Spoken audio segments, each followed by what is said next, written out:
Senhor, nós queremos louvar o Teu nome, te agradecer por esse dia que o Senhor nos dá. Obrigado pelo Teu favor, pela Tua bênção, pelo Teu renovo, por tudo aquilo que o Senhor tem realizado na nossa vida e o Senhor tem sido fiel. Fala ao nosso coração nesta manhã, Pai. Fala conosco e que possamos entender um pouco mais da Tua palavra. Nós desejamos isso. Tua palavra é poderosa, ela é uma semente poderosa, que nós cremos que nesta manhã será lançada esta semente num terreno fértil, num campo fértil, que é o nosso coração, e irá produzir muitos frutos bons para a glória do Teu nome. Em nome de Jesus eu oro. Amém. Amém, meus amigos. Sejam todos muito bem-vindos nesta manhã. Os meus amigos do Facebook, Ronaldo Bezerra Oficial, e do Instagram, Ronaldo Bezerra _. Bom demais tê-los aqui. O tema hoje é contemple. Contemple. Então vamos à nossa perguntinha. A pergunta de hoje. Escreva para mim quais são os seus medos e as suas angústias. Escreva para mim quais são os seus medos e as suas angústias. Eu quero ler aqui alguns de vocês, o que vocês vão escrever. Escrevam para mim quais são os seus medos, quais são suas angústias. Vamos lá.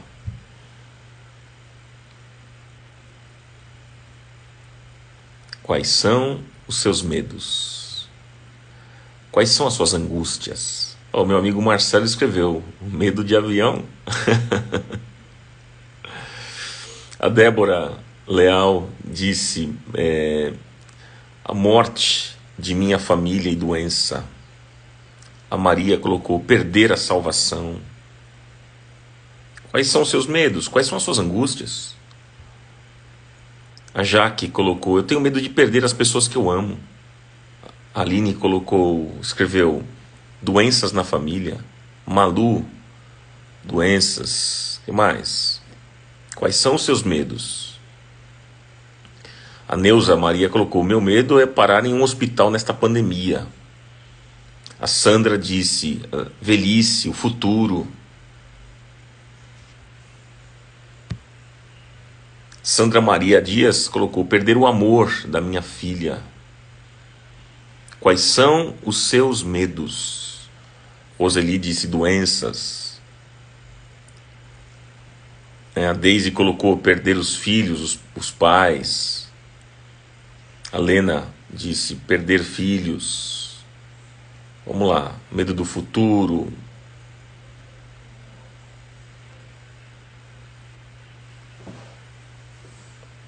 E aí vai. Vamos lá. Medo de adoecer, perder pessoas, mortes repentinas, disse a Ângela. Doenças, medo desse vírus. Angústia por pessoas que querem manipular, disse a Diana. Na Coreia, as sogras, os pais nos controlam. Ela mora na Coreia. Do envelhecimento, o que mais? De doenças. Do fim dos tempos. Perder o filho, medo de perder a presença de Deus. Sionara colocou: de não suportar as dores, perder a fé. Quais são os seus medos? Quais são as suas angústias? O Leão colocou: solidão e doença, ficar sozinho. A participação de vocês é muito importante, amigos, porque nós vamos orar no final sobre estes medos, sobre estas angústias. Então vemos aqui vários depoimentos. A Diana diz: medo de ser abandonada, medo da morte, medo da solidão. medo de perder a presença de Deus, medo de não dar certo na vida, disse a Fábia Lopes, de não conseguir, não avançar, medo de não ser capaz de fazer algo realmente significativo, medo de morrer e não ter salvação, ingratidão, família destruída sem amor. Enfim, estou lendo aqui o que vocês estão escrevendo. Bom, gente, medos, insegurança, incerteza, angústia, quanta coisa, não é não, gente? Quanta coisa. Quantos receios, né, que temos nesta vida.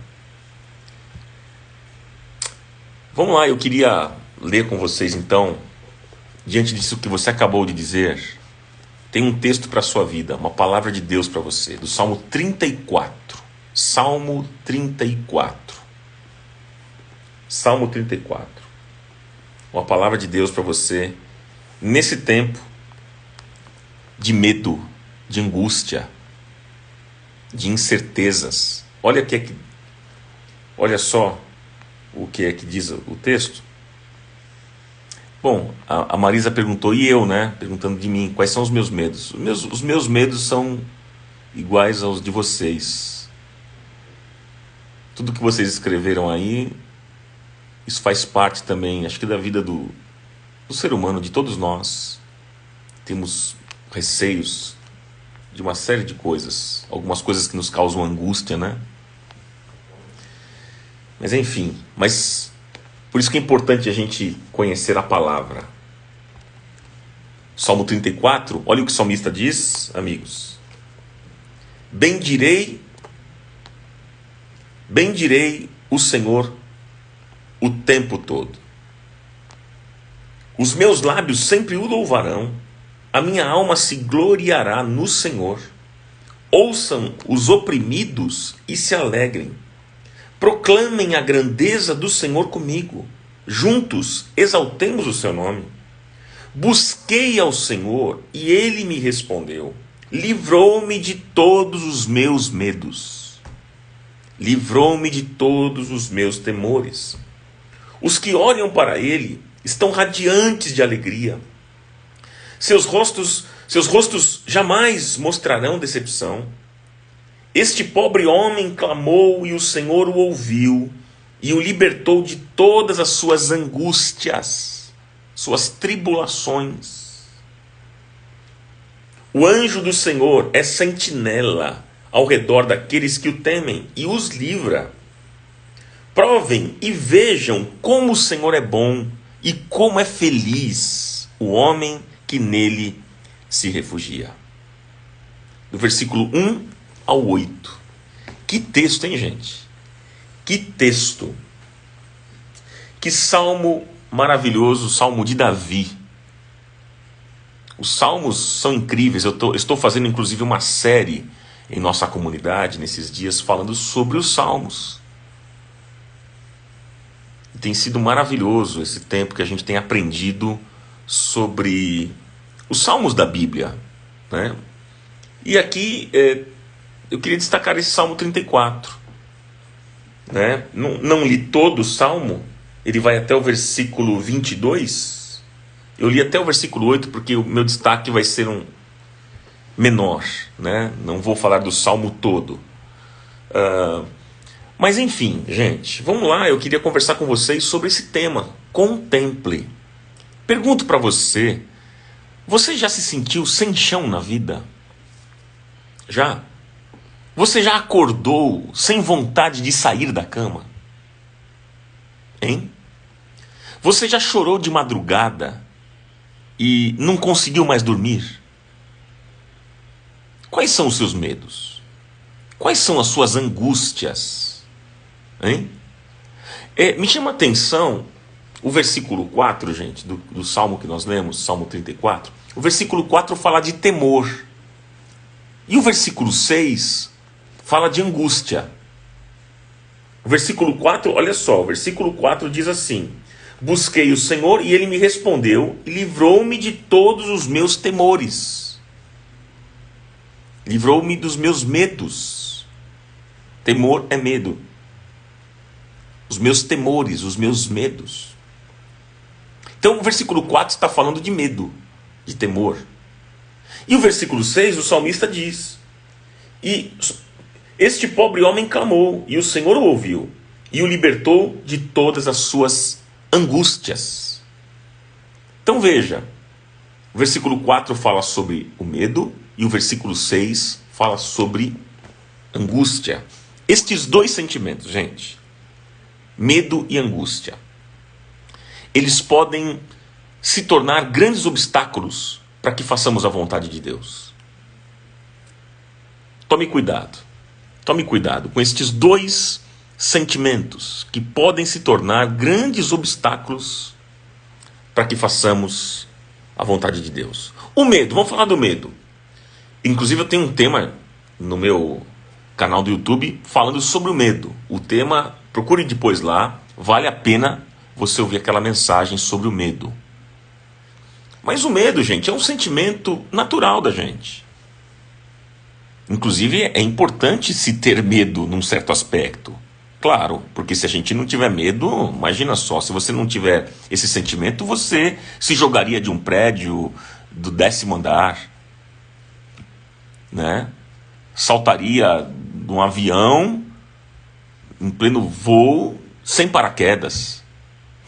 Se a gente não tivesse medo, né, de repente ninguém estaria vivo aqui. Então é importante, é natural da gente, isso é bom, né?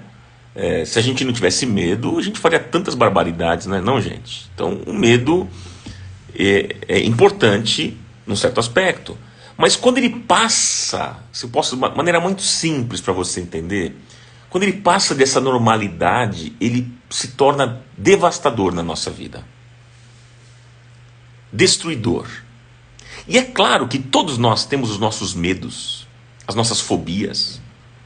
E o apóstolo Paulo, ele diz que o medo, ele é mais do que um sentimento. O medo é um espírito. O apóstolo Paulo disse que o medo é um espírito. Por isso que ele mesmo falou para Timóteo, seu filho na fé. Lá em 2 Timóteo, no capítulo 1, versículo 7, Paulo diz assim, que Deus não nos deu o espírito de temor. Deus não nos deu o espírito de temor, o espírito do medo. Mas o que Deus nos deu, diz Paulo, é de poder, amor e moderação. Deus não nos deu o espírito de temor, mas de poder e de amor e de moderação. Então o medo, ele é mais do que um sentimento. É um espírito, né? Agora, talvez você esteja com muito medo. Medo de avançar em relação à sua vida. Medo de avançar em relação ao seu casamento, à sua família. Medo de avançar em relação à sua empresa, ao seu trabalho, à sua igreja, ao seu ministério. Enfim, medos, temores. De avançar, você tem medo de avançar em relação às coisas que acontecem à sua volta. E o medo, gente, ele é perigoso porque ele paralisa a gente. O medo neutraliza o potencial. O medo destrói sonhos. E então surge o desejo de recuar. Quem tem medo não avança, recua, porque tem medo de avançar. E eu pergunto para você nesta manhã, você está com medo de encarar os desafios da vida? Quais são os seus medos? O que é que está te paralisando nesses dias? O que é que paralisa você? O texto que eu mencionei aqui, perguntou a Débora, eu mencionei de 2 Timóteo, capítulo 1, versículo 7. Deus não nos deu o espírito de temor, mas de poder, de amor e de moderação. 2 Timóteo 1, 7. Ok? O que é que paralisa você? Quais são os seus medos? Veja que Davi fala sobre isso, aqui no versículo 4. No versículo 6 ele fala da angústia. O que é angústia, gente? O que é angústia? Angústia é a sensação psicológica que se caracteriza pelo sufocamento, pelo peito apertado, a ansiedade, a insegurança, falta de humor. E com ressentimentos aliados a alguma dor. Isso é angústia. Todos nós aqui vivemos a um passo da angústia. Todos nós vivemos a um passo da angústia. Todos aqui temos uma angústia dentro de nós, né? Uma falta de algo dentro de nós, uma náusea dentro de nós. Todos nós. Aí você pergunta assim, mas Ronaldo, de onde que vem tudo isso? De onde vem essa angústia da gente? Onde que vem? Vem da busca pela felicidade.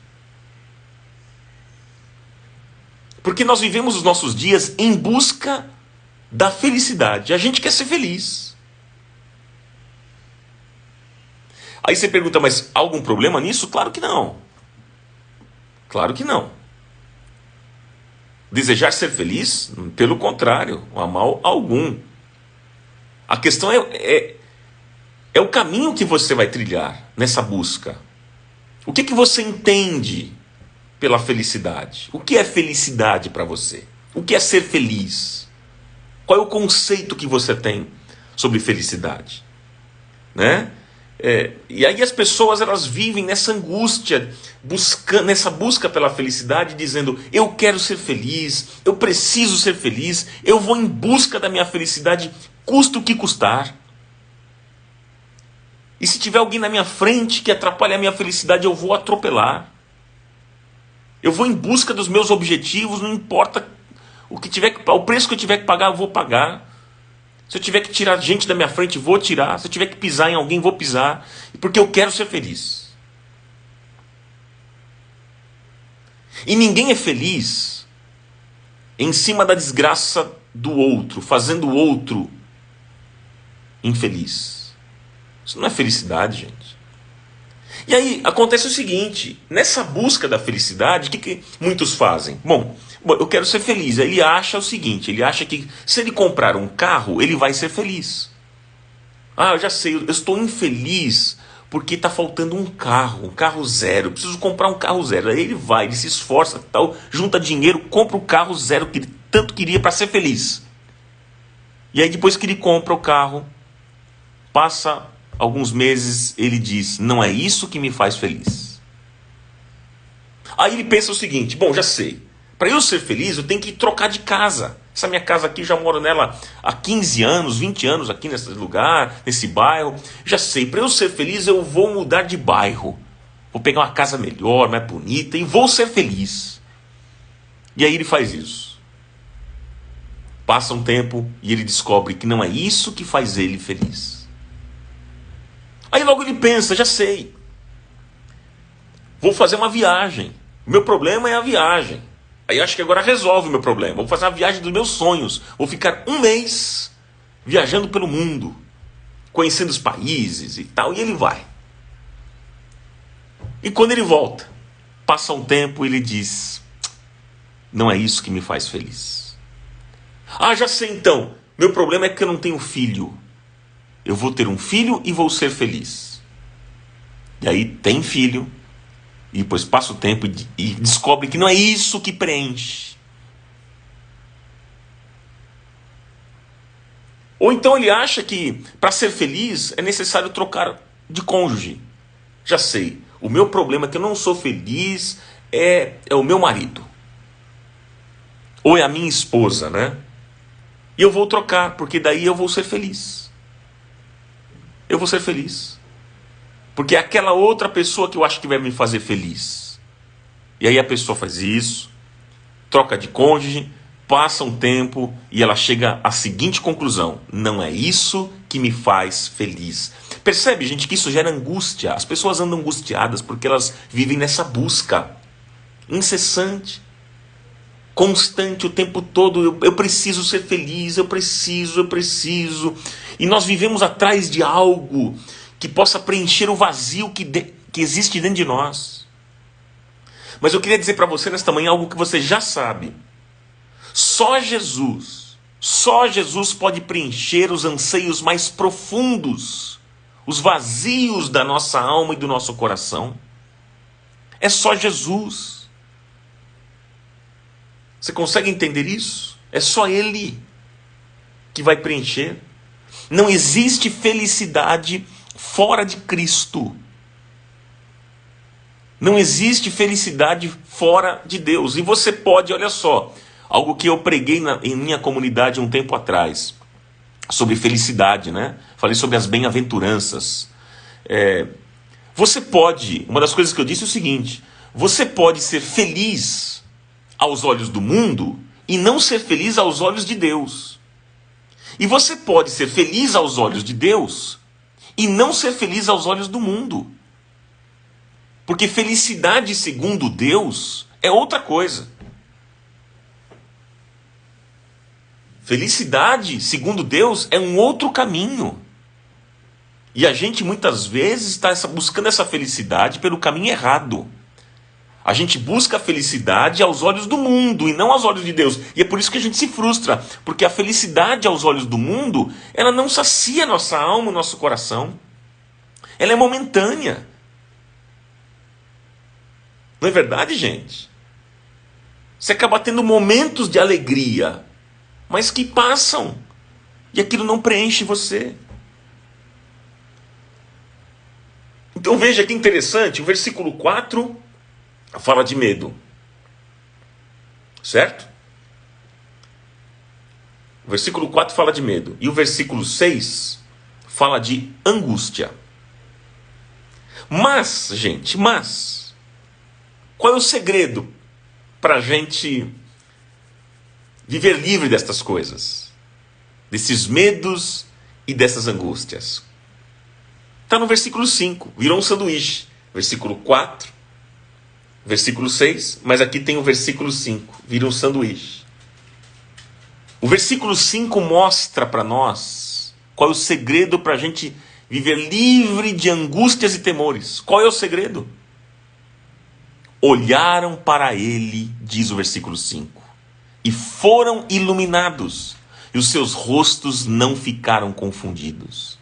Olharam para ele e foram iluminados. Aí está o segredo, gente. Você quer viver livre de medos e angústias? Olhe para o Senhor. Olhe para ele. E hoje, nesta manhã, dia 18 de novembro de 2020, o Senhor está dizendo para mim e para você, nesta quarta-feira: olhe para mim.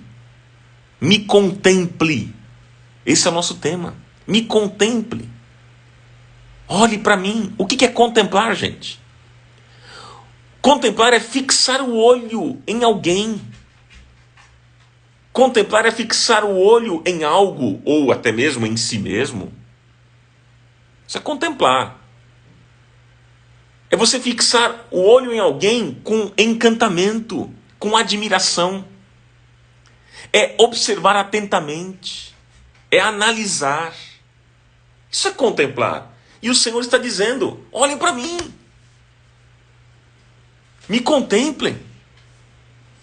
É isso que o Senhor está dizendo aqui para mim e para você nesta manhã. É muito interessante porque muitas vezes quando nós vamos falar com alguém que está vivendo dificuldades na vida, a gente encontra essa pessoa com um olhar caído e triste. Não é verdade? As pessoas, às vezes, você vai conversar com alguém, está vivendo um problema, e você começa a falar com a pessoa, ela fica com a cabeça baixa, ela não consegue olhar nos seus olhos.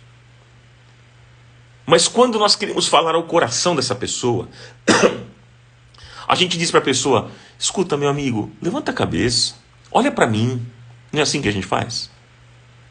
Não fica de cabeça baixa não, eu estou falando com você, olha para mim. Gente, é isso. É justamente isso que o Senhor está querendo dizer aqui no texto que lemos. Você que se sente hoje sem chão, que não tem vontade de sair da cama, que chora de madrugada, cabisbaixo, não consegue olhar para cima, o Senhor está dizendo: filho, calma, eu estou aqui, olha para mim, vamos conversar. E os que olharem para ele nesta manhã serão iluminados. Os que olharem para o Senhor nesta manhã serão iluminados. Serão iluminados. Gente, e por que O Senhor pede para olharmos para Ele e o contemplarmos. Por quê?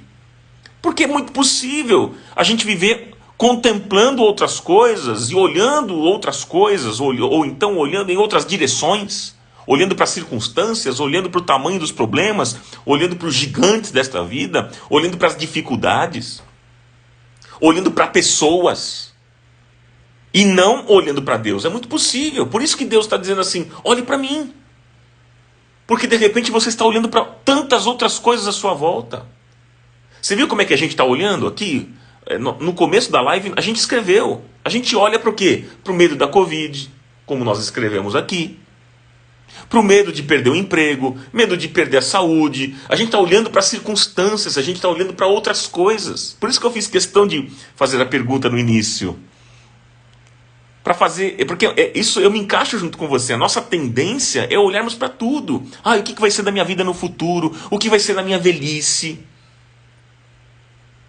O que vai ser da minha vida? O que vai ser do meu trabalho? Das minhas finanças? O que vai ser dos meus filhos? Eu não queria perder os meus filhos. Não. E o Senhor nesta manhã está dizendo: pera um pouquinho. Pare de olhar para estas coisas.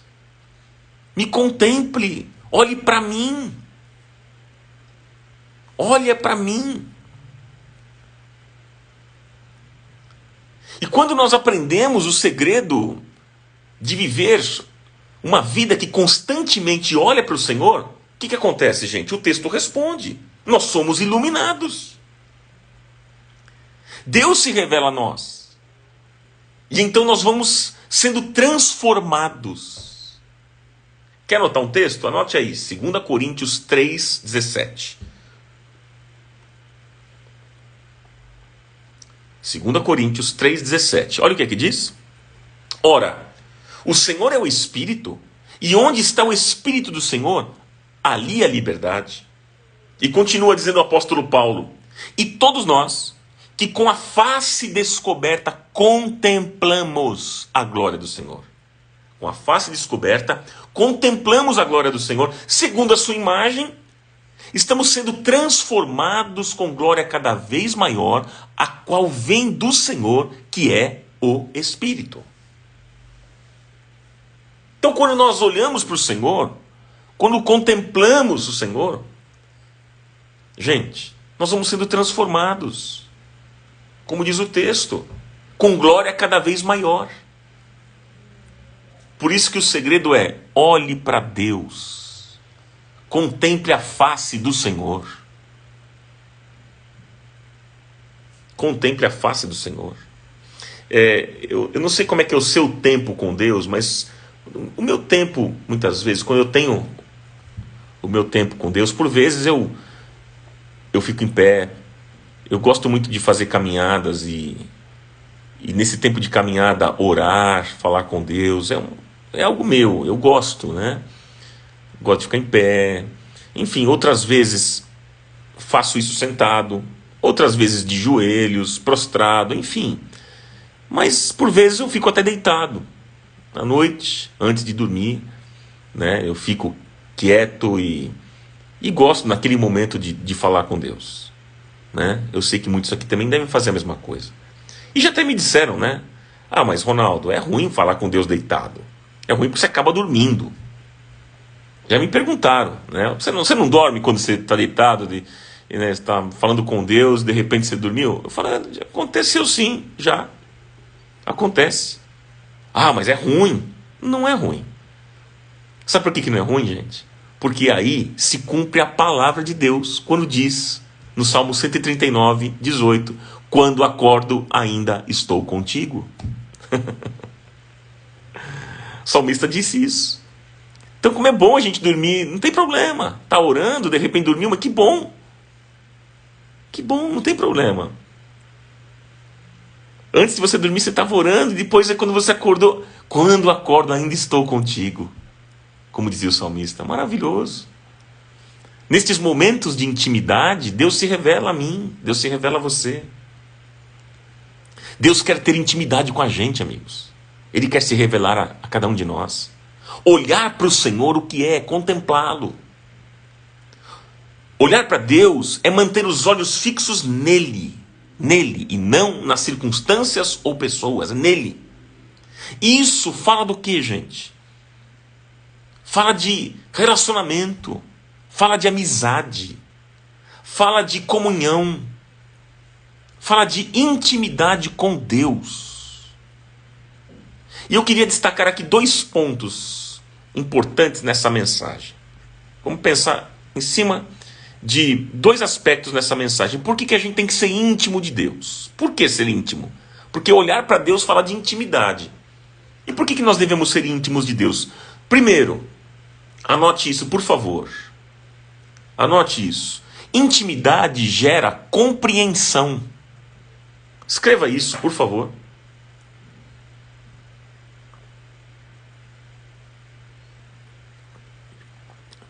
Intimidade gera compreensão.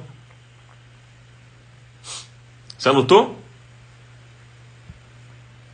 Veja, na intimidade, meus amigos, nós aprendemos e compreendemos o tempo de Deus.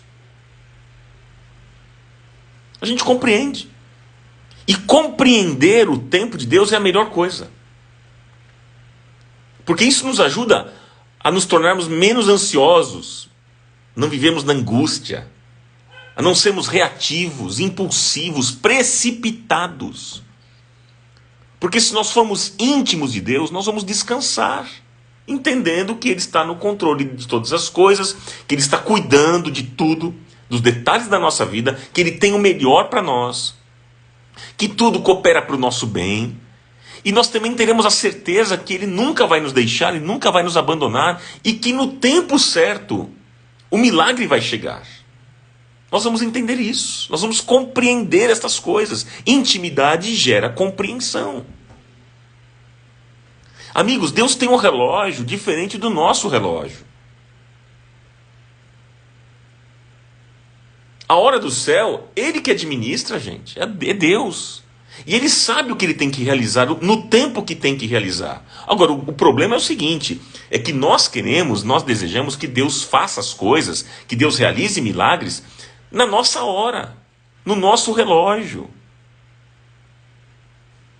A Bíblia diz, no Salmo 30, versículo 5, a Bíblia diz que o choro pode durar uma noite e a alegria vem pela manhã.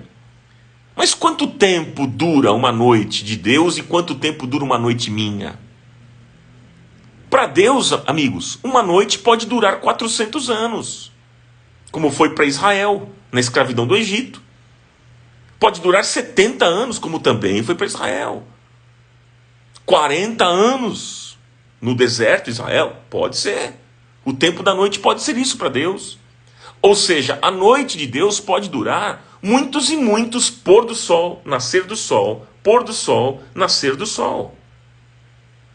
Mas num belo dia, nós vamos agradecer e vamos nos alegrar, porque a nossa vitória vai chegar. O problema, sabe qual é, meus amigos? Que a gente não consegue entender e compreender, discernir, distinguir o tempo da noite e o tempo do dia. Porque nas horas da noite, quando eu falo do tempo da noite, estou me referindo ao tempo de tribulação, de provação, de luta, dificuldade. Nas horas da noite, nós precisamos então aprender a chorar, a colocar o nosso rosto no pó, a nos humilharmos na presença de Deus. Hora da noite não é hora de dançar, não é hora de se alegrar, mas é hora de chorar, de se quebrantar. Porque é na noite da nossa vida que o Senhor vai dizer para você, olha, vou mudar as suas vestes de luto por vestes de louvor. Vou transformar o seu lamento em cânticos de alegria. Mas, gente, quem é que sabe dessas coisas? Quem é que sabe dessas coisas? Hein? Quem é que entende isso? Aquele que é íntimo de Deus, aquele que contempla o Senhor diariamente, aquele que olha para Deus e não ao seu redor. É esse. Quem não é íntimo de Deus vive tonto na vida, correndo atrás de tudo quanto é gente. Missionário, pregador, profeta, né? Alguém me perguntou aqui, deixa eu responder aqui, ó. Pastor, você sente a presença de Deus toda vez que você ora? É uma pergunta importante, porque na verdade, queridos, guarde no seu coração, não é sentir a presença de Deus, é crer. Eu não vivo pelo que eu sinto, mas eu vivo pelo que eu creio. Às vezes você pode até não sentir, né? Porque os seus sentimentos são enganosos, duvidosos. Às vezes a gente não sente, dependendo do momento que a gente está vivendo, a gente pode até não sentir, mas a gente não tem que viver por aquilo que a gente sente ou não. A gente precisa crer. A gente precisa basear a nossa vida na palavra. E a palavra diz que quando nós oramos, Deus ouve a nossa oração. E se a Bíblia diz isso, está dito e ponto final. Então eu posso até não ter aquele sentimento, não vir nenhum arrepio. Ai, não senti nenhum arrepio, não tem problema. Deus se faz presente e Ele ouve a oração dos seus filhos. A gente não precisa sentir. Ah, não estou sentindo a presença de Deus. Você não tem que sentir, você tem que crer. Deus está aqui. Por exemplo, nessa live, vocês creem que Deus está aqui presente? Ele se faz presente nesse lugar? Ele está aqui entre nós. Você sentindo ou não, Ele está aqui. Fechando parênteses, só para responder, né? Só para a gente responder essa perguntinha. Mas vamos lá. Eu estou falando sobre essa intimidade, porque quem não é íntimo de Deus fica correndo atrás de profeta, de adivinhador gospel. Quem não tem relação com Deus prefere correr atrás de quem tem resposta fácil. Se você quer uma resposta fácil, vai atrás dos feiticeiros que tem por aí. Isso mostra a falta de intimidade com Deus. Sabe, tem gente que não é íntimo de Deus, corre atrás de pregador, corre atrás de novidade no mercado evangélico, né?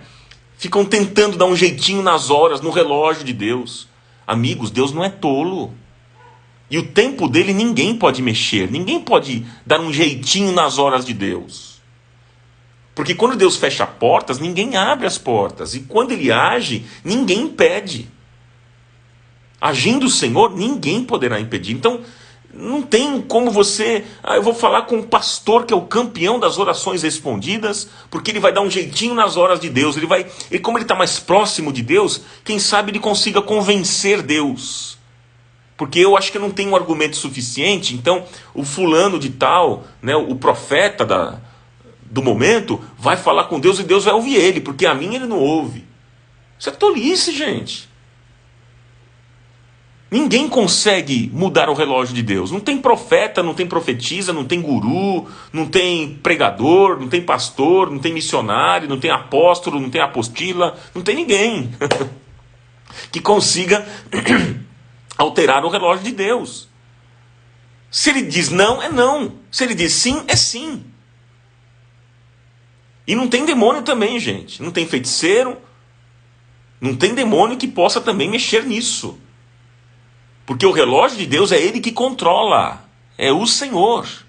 E quando Ele age, ninguém impede. Quando Ele fecha portas, ninguém abre. Mas quando Ele também abre, ninguém fecha. Agora, eu pergunto para você aqui, em qual área da sua vida você está vivendo o tempo da noite? Em qual área? Não é? Familiar, financeira, ministerial, emocional, enfim. Eu tenho uma boa notícia para você. A boa notícia é que isso vai passar.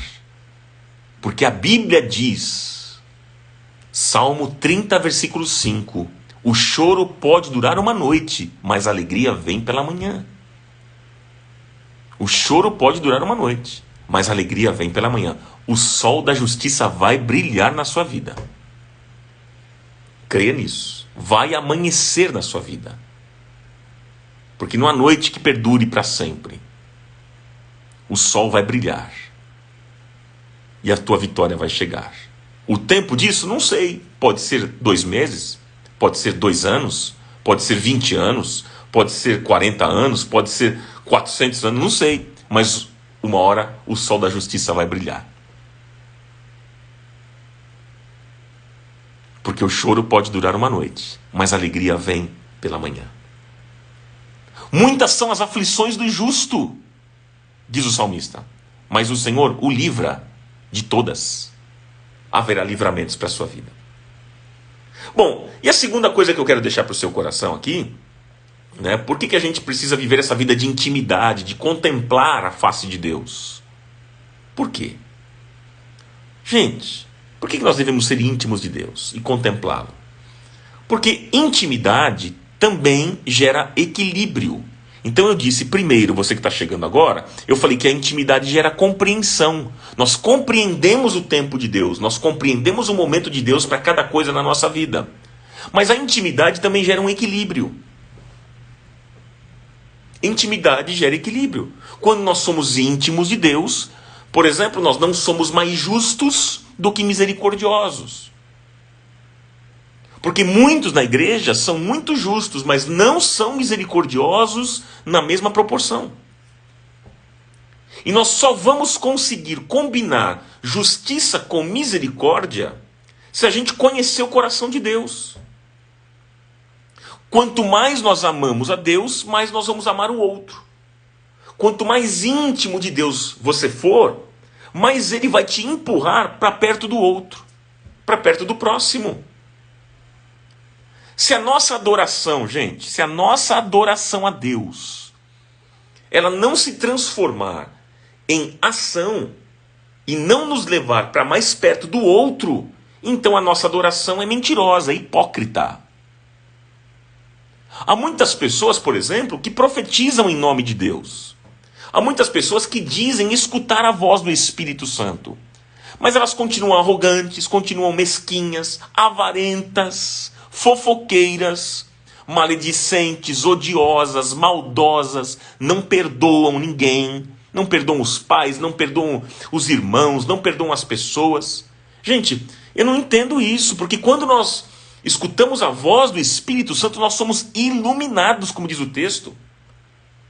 Quando nós olhamos para o Senhor, nós somos iluminados, somos transformados. Com glória cada vez maior, como disse o apóstolo Paulo. Então, quando nós escutamos a voz de Deus, gente, essa adoração mística que as pessoas têm no culto é maravilhoso, muito legal quando a gente chora na presença de Deus. Alguns falam em línguas e outros profetizam, tudo lindo, maravilhoso. Mas eu não consigo entender que quando termina o encontro, as pessoas estão brigando na rua, xingando os outros. Eu falo, mas que tipo de experiência foi essa então? Odiando o irmão, falando mal das pessoas. Eu falo, mas como é que é? Há 5 minutos atrás estava falando em línguas. Agora está odiando o outro? Falando em vingança? Como assim? Como é que funciona isso? Né? Gente, a gente precisa tomar muito cuidado, porque a religião é um perigo. Religião é um perigo. A religião nos torna justos, mas a religião nos tira a misericórdia. E religião sem misericórdia é farisaísmo. Os fariseus, eles eram os mais corretos e mais justos na sua época. Eles jejuavam, já disse isso aqui, eu vou repetir, já disse isso em outras oportunidades. Eles jejuavam 24 horas, 2 vezes por semana, davam o dízimo de tudo, até do sal que eles comiam. Eles eram fiéis em tudo. Mas, gente, não adianta ser correto, não adianta nada ser correto no que faz, em nome da religião, se junto com isso não há um coração cheio de misericórdia. O que adianta você ser extremamente correto e não ser misericordioso? O que adianta? Isso para Deus não tem sentido algum. O que adianta você ser correto em nome da religião se tudo isso é para se vangloriar da sua espiritualidade? Para dizer que você é tão espiritual. E você não tem misericórdia, não perdoar e não ter compaixão do outro. Então essa contemplação, esse olhar para Deus, gera esse equilíbrio, gente. gera um equilíbrio. A gente não é mais justo do que misericordioso. A gente caminha junto. A justiça com misericórdia no equilíbrio. E nós precisamos aprender, sim, a agir com amor, com misericórdia em relação às pessoas. Chorar pelas pessoas. Nos compadecer. Perdoar. Perdoar as pessoas. Assim como Deus tem nos perdoado, meus amigos. Nós parecemos animais, disse alguém. Parecemos animais quando nós matamos. Parecemos homens quando nós julgamos. Mas parecemos Deus quando nós perdoamos. O que torna você parecido com Jesus é quando você perdoa. É quando você tem um olhar de compaixão e misericórdia. Misericórdia, gente, é olharmos para o outro que não tem a mesma luz que a gente tem e a gente se colocar no lugar dessa pessoa. E aí dizer, Senhor, tem misericórdia dessa pessoa, assim como o Senhor tiveste por mim. Senhor, dê mais uma oportunidade para esta pessoa, assim como o Senhor tem me dado muitas oportunidades. E se o Senhor quiser, me use também para abençoar esta pessoa que está caída, que está mal. Me usa. Existem alguns que se vangloriam, né, gente? Vangloriam dizendo, graças a Deus, glória a Deus, eu não sou como esses pecadores do mundo. Eu não sou como estes que pulam carnaval. Eu não sou como esses que vão para as baladas. Eu não sou como esses que ficam nos bares da cidade. Graças a Deus, aleluia. Se vangloriam. Gente, isso é hipocrisia. Isso é falta de amor.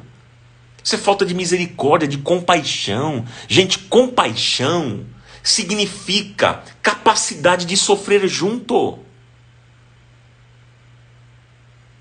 É isso aí, meu amigo pastor Luiz escreveu. Ele escreveu assim, o evangelho é viver e não sentir. É isso mesmo. E compaixão é isso. É a capacidade da gente sofrer junto. E Jesus, entenda o seguinte, e Jesus se preocupou em ensinar prioritariamente a sermos compassivos. A prioridade do ensino de Jesus era essa. A que eu e você fôssemos compassivos. O profeta Jeremias, por exemplo, ele é conhecido na Bíblia como um profeta das lágrimas, profeta chorão. Ele foi o profeta que mais chorou. O povo de Israel estava distante de Deus. E Jeremias profetizava nas esquinas, ele chorava. E ele dizia, voltem para Deus, porque Deus ama vocês. Quer dizer, toda profecia dura que não está acompanhada de lágrimas não vem de Deus. Eu já falei isso também em outra oportunidade aqui.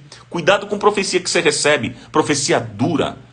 Olhe nos olhos do profeta, veja se há lágrimas nos olhos do profeta. Tem muita gente profetizando em nome de Deus, profetizando desgraça na vida dos outros. E você não vê lágrimas nos olhos desse profeta. E é muito interessante porque quando a gente olha para a Bíblia, a gente vê um profeta Jeremias, ele profetizava duramente, era dura a profecia dele, porque ele dizia, voltem para Deus. Ele dizia, se curvem a Babilônia, porque senão vocês vão ser destruídos. A profecia dele era dura. Ele foi odiado na sua nação.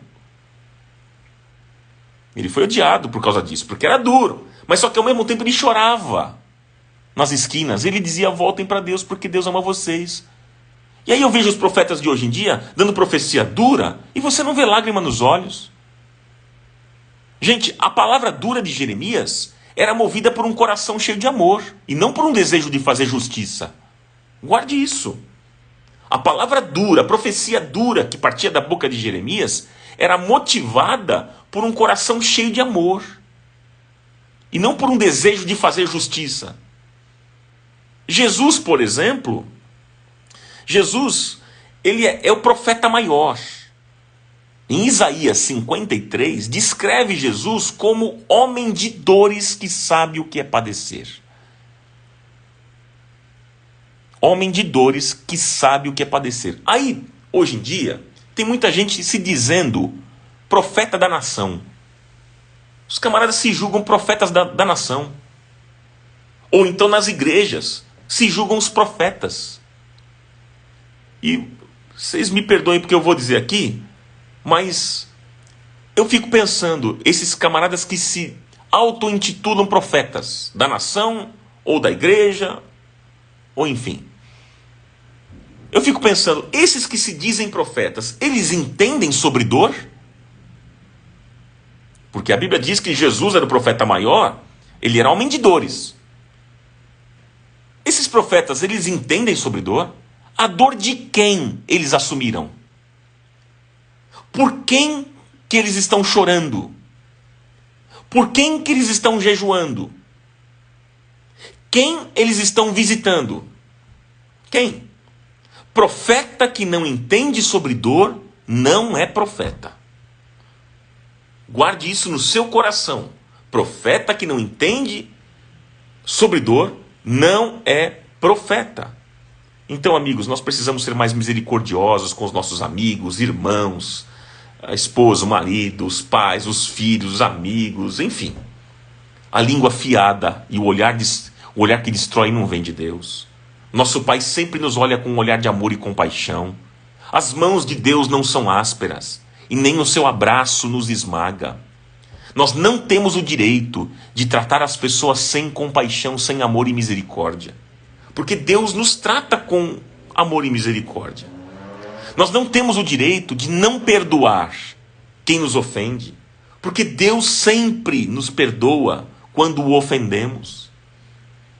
Deus não vê você como joio, Deus vê você como trigo. Você não tem direito de ver as pessoas como joio. Inclusive, não somos nós que separamos joio do trigo.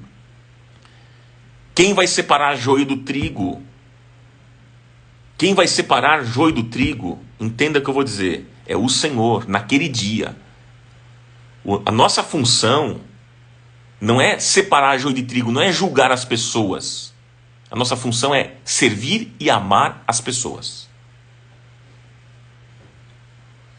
Deus vê você como trigo, não como joio. Aprenda a olhar as pessoas com o olhar de Jesus. Vendo essas pessoas como trigo. Aí você vai dizer assim, poxa, mas e se ela for joio? Eu acho que essa pessoa é joio.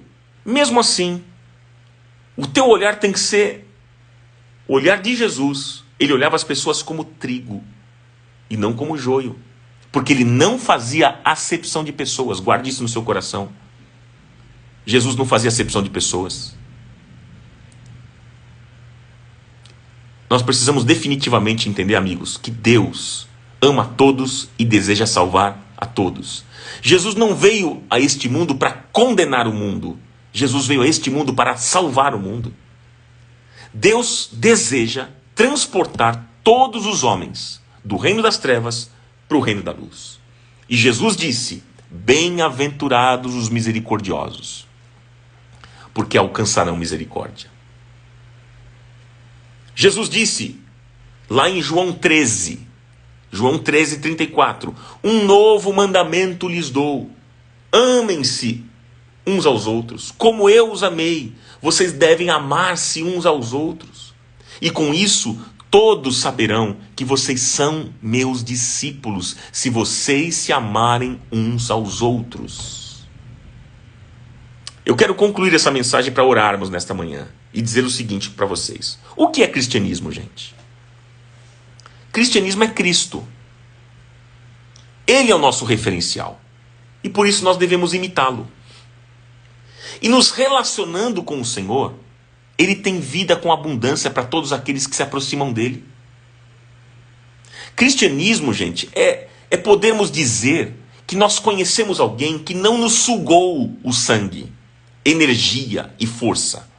Não, mas deu-se, sem nada em troca para fazer de nós pessoas melhores e mais bonitas.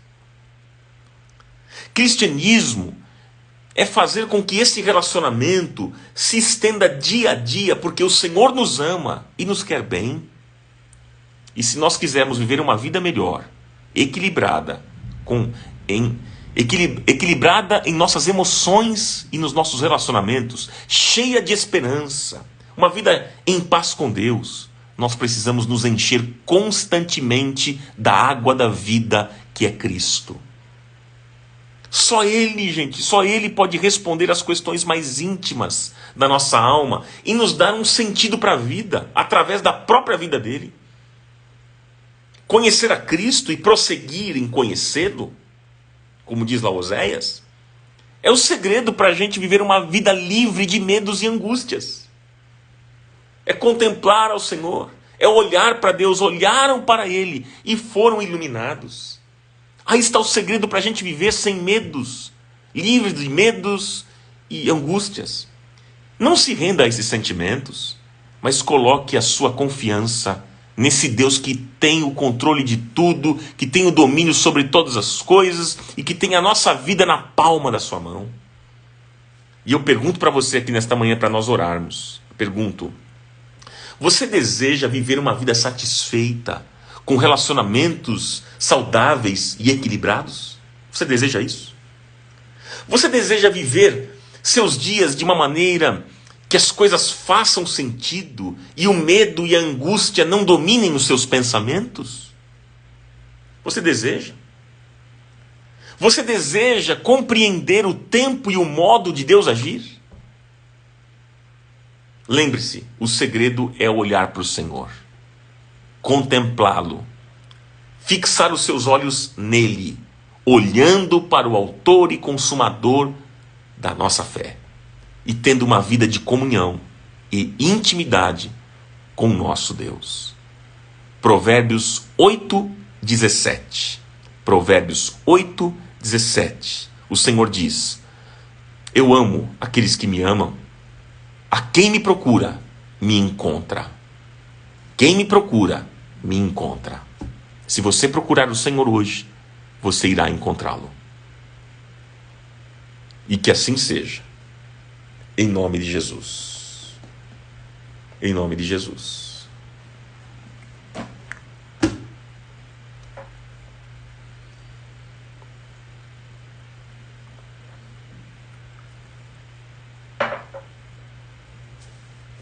Eu quero orar por vocês nesta manhã, para que o Senhor te abençoe e te livre dos seus medos e das suas angústias. Olharam para Ele e foram iluminados. Pai, eu te agradeço pela Tua palavra nesta manhã. Eu te louvo, porque o Senhor tem sido tão bom conosco. O Senhor tem cuidado de nós. O Senhor tem tratado conosco. O Senhor tem sido fiel e bom. Obrigado pela Tua palavra que lemos aqui nesta manhã. Quando o salmista diz: busquei o Senhor e Ele me respondeu e livrou-me de todos os meus medos. O segredo é este, Senhor, é te buscar, é olhar para o Senhor. Este pobre homem clamou e o Senhor ouviu e o libertou de todas as suas angústias, disse o salmista.